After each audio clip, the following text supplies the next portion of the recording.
حضرت عبداللہ ابن عمر رضی اللہ تعالیٰ عنہ بیمار ہو گئے، شدید علیل تھے، طبیعت مبارک میں کمزوری آ گئی، کچھ کھانے کو دل نہیں کرتا تھا، گھر والے بار بار کہتے کچھ کھا لیجئے کچھ کھا لیجئے، نہیں کھاتے تھے۔ بالآخر حضرت نافع آپ کے غلام تھے، ان سے کہنے لگے کہیں سے مچھلی مل جائے نا تھوڑی سی تو میں کھاؤں گا۔ تو کہتے ہیں میں سارے مدینے میں ڈھونڈتا رہا، مچھلی نہ ملی، اگلے دن بھی ڈھونڈی تو نہ ملی، تیسرے دن بھی ڈھونڈی تو نہ ملی، تو فرمانے لگے یار بس چھوٹی سی خواہش ہے، کوئی فرض نہیں ملتی تو رہنے دے۔ کہتے ہیں چوتھے دن مچھلی مل گئی، میں 1.5 دینار کی مچھلی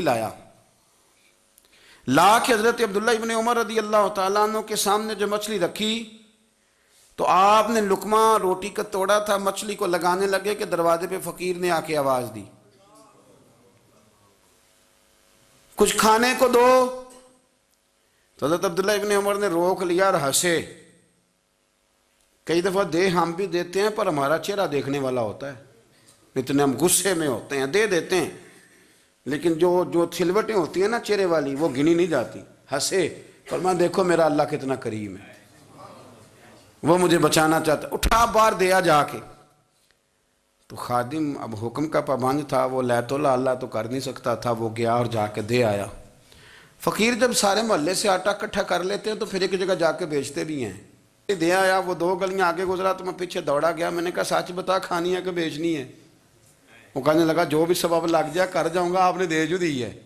تو کہتا ہے میں نے اسے کہا کہ یہ 1.5 دینار کی میں نے خریدی تھی، اگر تو 2 دینار کی مجھے بیچ دے تو آج کل مچھلی مدینے میں مل نہیں رہی، تو میں اپنے آقا کو دے دوں گا، وہ یہی کھائیں گے، بیمار ہیں۔ تو کہنے لگا جی بسم اللہ، مجھے کیا اعتراض ہے، 2 دینار مل رہے ہیں، 1.5 کی مچھلی، اور 1.5 کی بھی کسی نے نہیں خریدنی تھی، اب تو پک گئی۔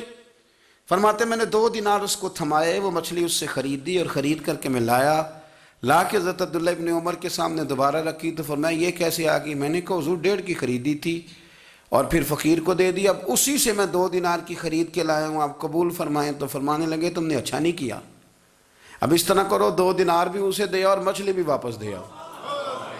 عرض کی حضور کیوں؟ فرمایا تم نے قرآن نہیں پڑھا؟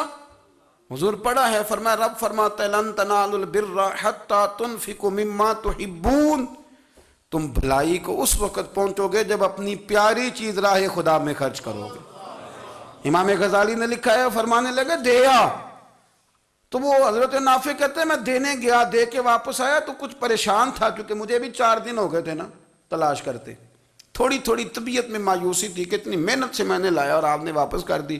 تو حضرت عبداللہ ابن عمر نے مجھے قریب بٹھایا، پھر مجھے تھپکی دی، فرمانے لگے پتر میں نے ویسے بھی کبھی جھوٹ نہیں بولا اور آج کل تو میں ویسے ہی بیمار ہوں، ٹائم ہی نہیں، وقت ہی نہیں، موقع ہی نہیں جھوٹ بولنے کا، میں تجھے سچ بتاؤں مجھے مچھلی کھا کے اتنا سکون نہیں ہونا تھا جتنی اللہ کے راستے میں خیرات کھا کے مجھے سکون ہوا۔ تو تجھے تو میری راحت سے غرض ہے نا کہ مجھے راحت کیسے ہوتی ہے، تو مجھے سکون ملا ہے راہ خدا میں دے، میں نفسانی خواہش پوری کر لیتا تو یہ میرا نفس کل پھر مجھ سے مچھلی مانگتا، پرسوں کہتا نہیں چھوٹے گوشت کی یخنی بھی چاہیے۔ ہم لوگ الجھ گئے ہیں، بہت بڑے قیدی ہیں اپنے آپ کے، بڑے قیدی ہیں، سارا دن اپنی خواہشات کی تکمیل میں بھاگے رہتے ہیں، بڑے بڑے سونے نوجوان۔ میں ان پہ تنقید نہیں کرتا، مجھے ان پہ ترس آتا ہے، جب میں رات کے اندھیروں میں انہیں ٹیلی فون لے کے چوکوں میں کھڑے دیکھتا ہوں تو مجھے رحم آتا ہے، میں کہتا ہوں دیکھو نفس کی خواہش کے پیچھے یہ کیا مثلاً آخر کیا ہے اس میں، ایک عورت کے پیچھے تباہ کر لیا اپنے آپ کو، یعنی زیادہ سے یہ کوئی مقصود ہے، یہ کوئی مقصد حیات ہے جس کو مقصد بنا لیا ہے؟ میرے عزیز بات کو سمجھ لیں، اتنا خوبصورت آدمی ہے اور اتنا اس کا اونچا قد کاٹ ہے، اور کیا کس کے پیچھے یہ بھاگا ہوا ہے؟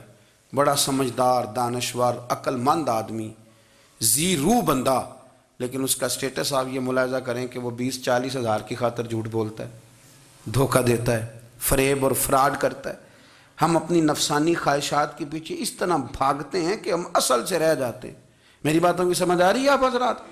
تھوڑا تھوڑا کر کے ایک ایک کر کے ان کی باتیں کم مانیں۔ وہ ضروری تو نہیں نا کہ سویرے ناشتہ بازار سے اپنی مرضی کا تگڑا کیا ہے، بازار سے لا کے پوڑیاں چنے بہترین کھائے، اور پوڑیاں چنے ابھی کھائے نہیں، شاپر میں ڈالے ہوئے ہیں، اور وہ لے کے ابھی آ رہا ہے تو ساتھ ہی رستے سے گوشت بھی چھوٹا اچھا لگا تو 2 کلو وہ بھی لے آئے کہ پوڑیاں چنے کھاؤں گا اور دوپہر کے لیے گوشت پکاؤں گا۔ وہ پہلے یہ تو کھا لے صاحب، اس سے تو نجات پا لے۔ یہ پتہ نہیں ہضم ہوتا ہے کہ کچھ اور کرتا ہے تیرے ساتھ، لیکن وہ گوشت بھی ساتھ لے آیا۔ یعنی ٹیبل پہ، ناشتے کے ٹیبل پر بیٹھ کے فیصلہ ہو رہا ہوتا ہے کہ ہم نے کیا کھانا ہے، ہم نے کدھر جانا ہے۔ سنگیو یاد رکھو، باتوں کو سمجھو اور غور کرو۔ یہ تھوڑا تھوڑا کر کے جب ہم چھٹکارا حاصل کرنے کی کوشش کریں گے نا، چھٹکارا حاصل کرنے کی، کہیں جگہ سے، کسی جگہ سے اگر آپ کو تنبیہ ہوتی ہے نا، تنبیہ، اس میں بھی بڑا مزہ آتا ہے۔ اس میں بڑا، ہمارے ایک بزرگ تھے، تو ایک دن نا میں گیا تو کہنے لگے الحمدللہ آج میں بڑے سکون میں ہوں۔ میں نے کہا جی وہ کیا ہوا؟ کہنے لگے میں اپنے آپ کو بڑا پیر صاحب سمجھنے لگ گیا تھا، تو ایک وابڈا کے کسی آدمی سے کام تھا، تو میرے ایک دوست نے مجھے کہا کہ پیر صاحب اس کو ٹیلی فون کر دیں، سنا ہے آپ کا عقیدت مند ہے۔ میں نے اس بندے کو ٹیلی فون کیا تو کہتا ہے پیر صاحب میں عزت آپ کی بڑی کرتا ہوں پر یہ کام نہیں ہو سکتا۔ کہتے ہیں جب اس نے مجھے کہا نا تو کچھ بھی نہیں، تو مجھے بڑا مزہ آیا ہے، ورنہ میرا تو نفس پھول گیا تھا۔ میں تو سمجھتا تھا کہ جو میں کہتا ہوں ویسے ہی ہو جاتا ہے۔ کہتے اس نے تھوڑا سا نا مجھے لیول میں کیا ہے، مجھے مزہ آیا۔ یہ لوگ نا اپنے اوپر بوجھ ڈالتے تھے، یہ تھوڑا تھوڑا پیچھے ہٹتے تھے، یہ سمجھتے تھے کہ اس طرح تو ہماری تکمیل رہ جائے گی۔ صبح سے شام تک اگر اسی نفس کی باتیں مانتے جائیں گے تو خرابی کرے گا۔ دولت کا نشہ ہے بھائی، دولت کٹھی کرنے والا کسی جگہ سیر نہیں ہوتا، حسن کا نشہ ہے، حسن کا نشہ ہے۔ حضرت ابو بکر شبلی رحمۃ اللہ علیہ فرمایا کرتے تھے جو تیری بیٹی کو خوبصورت سمجھ کے اس کے ساتھ نکاح کرنا چاہے اسے بیٹی نہ دینا۔ حضرت جی کیوں؟ فرمایا حسن تو تھوڑے دن کے بعد ختم ہو جائے گا، پھر وہ اس کی قدر نہیں کرے گا، وہ تو کہیں اور منہ مارتا پھرے گا۔ حضرت ابو بکر شبلی رحمۃ اللہ تعالیٰ علیہ کی بیٹی خوبصورت تھی، ایک نوجوان کہنے لگا میرا نکاح کر دیں۔ آپ فرمانے لگے پتر تو 1 مہینے کے بعد آنا، کر دوں گا۔ بڑی موٹی تازی خوبصورت صاحبزادی، تو حضرت نے اسے دوائی کھلائی، اسے پخانے لگ گئے۔ جو پخانہ کرتی ایک مٹکے میں سنبھال دیتے۔ تھوڑا وقت گزرا تو وہ ہڈیوں کا پنجر بن گئی، مہینے بھر میں دست اتنے آئے کہ کمزور ہو گئی۔ تو ابو بکر شبلی 1 مہینے کے بعد نوجوان کو بلایا، فرمایا ادھر آ تیرا نکاح کروں۔ بچی دکھائی تو وہ کمزور بستر پہ پڑی، فرمایا شادی کر۔ کہنے لگا اس سے نہیں میں نے کرنی۔ فرمایا یہ وہی ہے؟ کہنے لگا جی نہیں۔ فرمایا تو کہتا تھا مجھے عشق ہے، کدھر گیا تیرا عشق؟ کہنے لگا حضرت صاحب آپ کیسی بات کر رہے ہیں؟ فرمایا ادھر آ۔ پھر وہ مٹکا جس میں گند رکھا تھا وہاں لے گئے، فرمانے لگے تیرا اس کے ساتھ عشق تھا، یہ ہے تیرا عشق۔ فرمایا اسے تو میں 4 دن روٹی کھلاؤں گا پھر تندرست ہو جائے گی، لیکن میں دیکھنا چاہتا تھا کہ تو میری بیٹی سے پیار کرتا ہے یا اس کے چہرے پہ آنے والی کچھ وقت کے لیے سرخی سے پیار کرتا ہے، اس لالی سے پیار کرتا ہے جو جوانی کے وقت بچوں اور بچیوں پہ آتی ہے۔ کس چیز کے دل دادا؟ یعنی کیا مطلب؟ نفس کی غلامی، سراسر غلامی، اور پلٹ پلٹ کے اور بڑے بڑے سیانے بندے چھوٹی سی خواہش کے لیے، بڑا سمجھدار آدمی، بڑا سیانا بندہ۔ میں ایک بڑے بزرگ عالم تھے، میں ایک دفعہ ملنے گیا تو پائے پکا رہے تھے، خود پائے پکا رہے تھے، تو وہ بڑے پیار کی بات ہوتی ہے نا جی، تو تامت باندھی ہوئی اور بڑی جناب خستہ حالی، اور وہ پائے پکا رہے ہیں۔ تو میں نے ان سے کہا، میں نے کہا حضرت جی پائے تو کسی اور نے بھی پکا لینے تھے، آپ بخاری لے کے بیٹھتے، چلو میری طرح کا کوئی بندہ آپ سے استفادہ بھی کر لیتا۔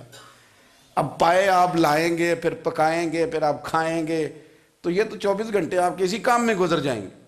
تو یہ ایک چھوٹی سی خواہش کے لیے، میں کسی چیز کو حرام نہیں کہہ رہا، قرآن پاک کی جو آیت پڑھی ہے صرف اس کی تفسیر آپ کے سامنے عرض کر رہا ہوں۔ ہماری خواہشات ماں پالتی ہے، آپ کو نہیں پتہ کتنے دکھ سہتی ہے۔ میں ان ماؤں کو جانتا ہوں جو بیٹے کے حصوں کی مار بھی اس کے ابے سے کھاتی ہیں، مار کھاتی ہیں وہ۔ ایک خاتون ہے، ایک کان سے سنتا نہیں، میرے پاس ایک دفعہ آئی، کہنے لگی 60 لگ گئی سی، کوئی دعا کر دیں یا کوئی وظیفہ پر، ڈاکٹر کہتے ہیں ٹھیک نہیں ہو سکتے۔ میں نے کہا باجی صحیح بتاؤ مسئلہ کیا ہے؟ کہنے نہیں کچھ بھی نہیں، مسئلہ کیا ہونا ہے، پتر غلط نکل آیا ہے، اس کا باپ روز مارتا ہے، آج میں آگے گئی ہوں تو اس نے ایک تھپڑ میرے کان پہ مار دیے، تو پردہ پھٹ گیا۔ مائیں مار کھاتی ہیں، لیکن وہ پتر جس کو بڑی محنت سے پالا ہے وہ جوان ہوتا ہے تو اماں سے کہتا ہے تجھے چھوڑ دینا ہے، پر جس لڑکی سے میرا ٹیلی فون پہ رابطہ ہے اسے نہیں میں نے چھوڑنا، وہ نہیں چھوڑ سکتی، ہر شے کچل جاتا ہے وہ۔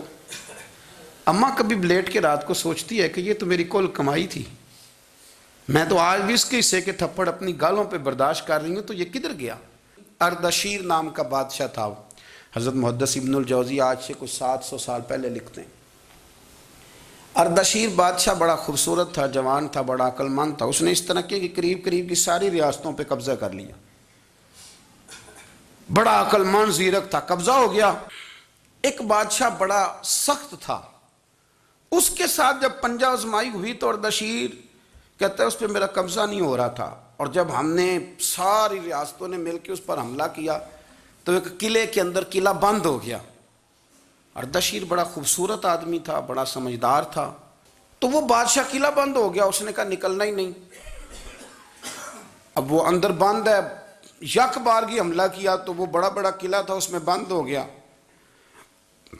اس بادشاہ کی نا جس پر حملہ کیا، اس کی بیٹی اچانک ایک دن قلعے کی دیوار پہ چڑھی تو اردشیر کے حسن و جمال کو دیکھا تو عاشق ہو گئی،